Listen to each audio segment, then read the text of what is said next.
how are you today? Fine, thank you. It's really good. Okay, right, we're going to do some work about fitness today. So what do you know about fitness? Ted? If we weren't fit, we'd be unhealthy. Yeah, unhealthy. What can you do to be fit? What are the sort of things you can do to be fit? Savannah? Exercise, okay? The most important thing to consider when setting up a learning platform is bring your staff with you. You have to involve them from day one. You have to ask them what they want. You have to ask them how they want it delivered, and you also have to ask the students. Have a read, see if there's any you agree or disagree with. If there's something you agree or disagree with, you might put a comment that's in reply to that, so you start to have a discussion with that person about their ideas. Okay? One of the problems we had with using online resources was that there were only a couple of people in the school that could actually publish things online. And what we wanted was that so that every teacher in the school had the ability to publish their own resources online easily and quickly. So we created Schoolbuk so that teachers could blog useful websites that they'd found, or little bits of information that students could use whilst they were doing their work. What I want you to do as your little starter activity is I've put an article on my blog. Now it's been in the news quite recently and I'm not going to tell you what it's about, but I want you to read the blog, and then I've put some questions at the end, and in the comments section I want you to write your thoughts about what the article says. Right, go on then, off you go. It's quite important in science to relate it to something that's in the news whenever possible. Okay, so you need to write that down as well, because this is obviously the government's element, and I want your opinions if you think it's a problem in the school that you're in. So I wanted them to form an opinion about it. They could then read and respond to the other students' opinions, forming a discussion. It's one of the features of the learning platform that students can access it whenever and wherever they want, as long as they've got an internet connection. We did the main activity where we imagined we were in a supersized school and everybody was completely unhealthy. if you're going to do a PowerPoint, you can make it into like a little movie sequence if you want. And they had to come up with some way of turning that school around, and they could do it in any medium they wanted to. That explains a lot. Last question. Do your parents encourage healthy eating? Yeah, she always says take a banana or apple out. Right, girls, when you think you've got an idea of how well you think they've done, you can go back onto my blog and can you write a comment of how well you think they've done. What I would like you to do for your homework is I want you to read those comments that people have put about your work, and I want you to try and go away and do one improvement on your piece of work that you could do. I'm ready for next lesson. Every student has a workbook and they can create as many workbooks as they need to.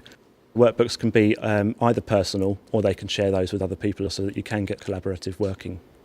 Me and my friends sort of ask each other for help if we need it, and then if they need help then I'd help them, and then if I need help then they'll help me. Schoolbuk provides a social networking element, and we use this so that students can control what their friends can see, and it stops bullying in that if you're not in someone's social network you can't email them, you can't make a comment on their blog. A teacher can add a student to their students list, and it then allows them to go into a blog post or a workbook page and leave comments, and the social network list allows them to keep track of all of those changes that the students are making. What we've done recently is assign students into groups so that you can keep track of them as a class or as a project group or however you want to.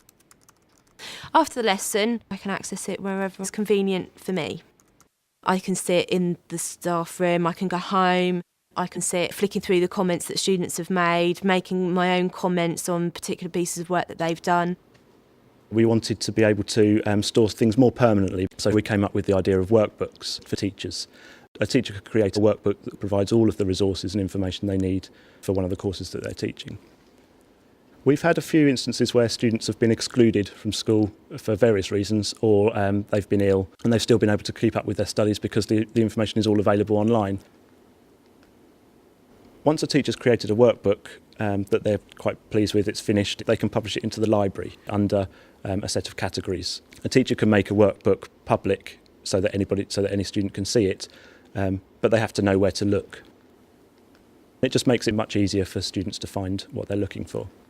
Activity 1, you've got to select 2 poems and you've got to create a spider diagram or a picture diagram to describe the content and themes. We wanted our learning platform to be accessible on any device, so that the students can access it with whatever they've got.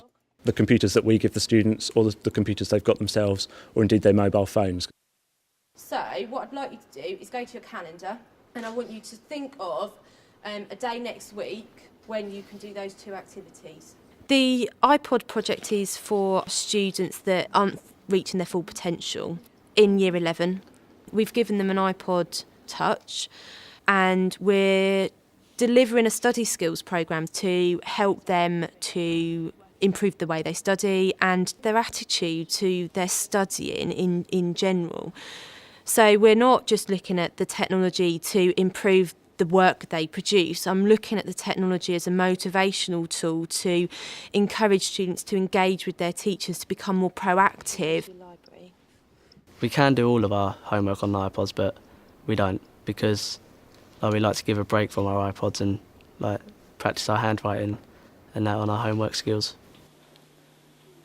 Part of the reason that I can use the iPod Touches successfully as an education tool is because the learning platform works perfectly well on the iPod Touches, meaning that resources can be pushed to students can access their blogs and write on them from their iPod Touches. The criteria we're using to see whether the project has been a success or not is 6 weekly reports on their academic grade, but they also, the teachers judge their work ethic, how they work as a group, their completion of homework, and then the students write a reflective blog about how they're finding the use of the iPod Touches. It's been highly effective. The work they're producing on the iPods is fantastic. Every new year group, all the year 7s, get this brand new portable laptop that's touchscreen and all that. But I will reckon the iPods will take them over because they're smaller, they'll do the same stuff basically. And you can have a look at that, and then can you post a comment for me about what you think of it, yeah? It's really important that students have a media-rich way to work.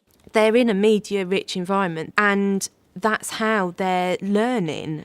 And we've got to use some of those in education to enhance what we're doing.